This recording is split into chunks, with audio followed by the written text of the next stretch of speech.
Greetings, folks. How are you doing?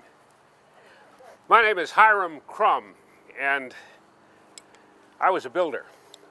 I was responsible for building some of the finer homes in Glens Falls in the second half of the 19th century. Wasn't a native, though. Came to live in Glens Falls in 1855 at the age of 36. Was born March 8th, 1819 in Middleburg, down in Schoharie County. My father was Judge Jonas Krum. My mother was Catherine DeWitt. She died when I was just a little boy, and my father married a woman named Mary Bixby, and they had a son named Hobart in 1833. Now, when it was time for me to be apprenticed, I was sent off to learn the art of piano case making. Now, piano cases were large and elaborate pieces of furniture in those days, and the work was very precise. I learned a lot about carpentry in the piano factory. Left after a couple of years, went into the construction business with a specialty in planing and joining work. Now, I was never comfortable in my father's house. Everything in that household was focused on my stepbrother, Hobart. In the vernacular of the time you folks might use today, he's what you'd call a little twerp. Everything was focused on Hobart. Given the finest education, when he was an adult, he became a New York State Senator, a politician.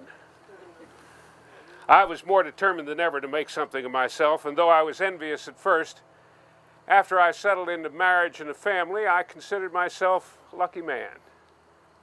Of course, that marriage and family started soon after I met Delia Marie Hager. She was from North Blenheim down in Schoharie. Hello, dear. Hiya. I was 5 years younger when I met my Hiram, but we connected immediately. He would always tell me how he was attracted to my feminine beauty. And I was very attracted to his good looks and good physique. I was working in the construction business then, and a lot of my work was outdoors. Of course, can't say that anymore today. My family saw Hiram as a suitable mate for me. We were married in 1846. We didn't waste any time, did we, dear? We had one son right off the bat, Arthur, in 1846. Our other children followed soon afterwards. Elburn in 1848, and Gertrude and Pamela in 1851. Oh, we were very happy as a family, but I knew my Hiram. I knew he needed more. He needed a better opportunity for a more successful life.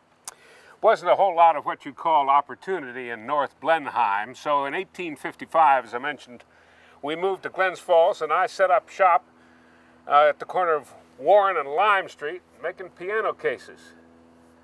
I was selling them through a broker to the rich folks down in Saratoga Springs and the wealthy people there too, the rich summer folks and the wealthy year-rounders. And these were specially made square piano cases. They were 6 inches wider than any other piano cases made in the United States. And they were made of rosewood, and they were elaborate, let me tell you. Through the good work and promotion of my broker, Henry Van Dusen, by 1859, I had to lay on extra staff just to keep up with demand. Oh, we started to become financially more comfortable as a family, but we were saddened deeply by the death of our daughter Pamela at age 9 in 1861. But we remained strong. Yes, Delia was a very spiritual person and a faithful wife.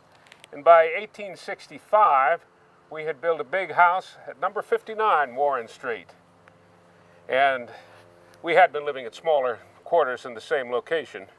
But with our increased financial condition and financial health and growing artistic carpentry, well, we were moving up. And people noticed. Our home on the corner of Oak and Warren, you may see it today, it still stands, the big white house with a mansard roof.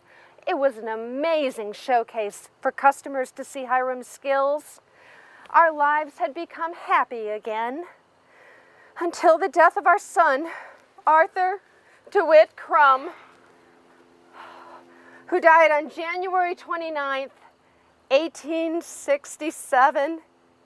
He was not even 21 years old. We erected the finest of stones for him, didn't we, dear? We had become wealthy by this time, but that did not make up for our grief and the loss of another child. Hiram threw himself into his work and became a major contractor and notable builder for many of the finest homes in Glens Falls. Yes, remember there was the Rockwell House, the American House, that was down at the corner of South and Glen, and two houses for a family that was quite prominent here, the Halsey Wing House and the Leroy Wing House. That's right, and homes for Leonard McDonald, Jerome Lapham, oh, and don't forget Dr. Charles Foster. And I was part of the team that built the Fort William Henry Hotel up at the lake. And in 1889, I won the contract to build a new headquarters for the Glens Falls Insurance Company on Glen Street. It was a large Victorian structure made of brick. In fact, it was moved across the street 20 years after it was built, but at the time I won the contract, it was for $57,000. It was such a large sum of money that mention was made in newspapers all over New York State. Oh, my Hiram, he had become a notable contractor, well respected, and a success in Glens Falls. Our son Albert got his education at the Glens Falls Academy and moved to New York City when he was still a young man. Yes, then he married Ethelyn Brainerd and worked in publishing houses until 1896. He became involved in the rubber footwear business, moved his family to Detroit, and formed A.H. Krum and Company, which later became Detroit Rubber Company. Oh, he lived a very rich life. Our daughter Pamela passed away, rest her soul, but her sister Gertrude married Jeremiah Finch. You know, one of the owners of Finch Prine and Company. Oh, she lived a very rich life and never wanted for anything. Delia and I retired by 1900, sold the house and moved to an apartment at the big apartment house that's still there down at the corner of Bay and Washington Street. We lived out there the rest of our days. My dearest Hiram, oh, rest his soul, I miss him so much. He died in 1908. Newspapers referred to my Hiram as a man of character, trusted by his fellows. They also said he was well respected and kept the publicly spirited and kept the village's welfare at heart. And it's true, if I do say so myself. I was a village trustee, served on the Board of Health, and was the water commissioner during the time the water system for the city was being constructed.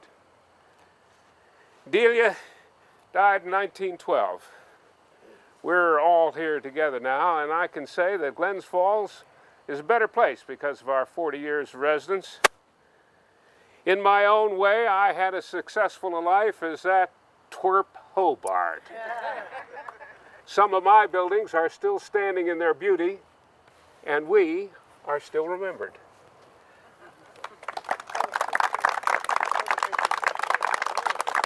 Thanks for stopping by, folks.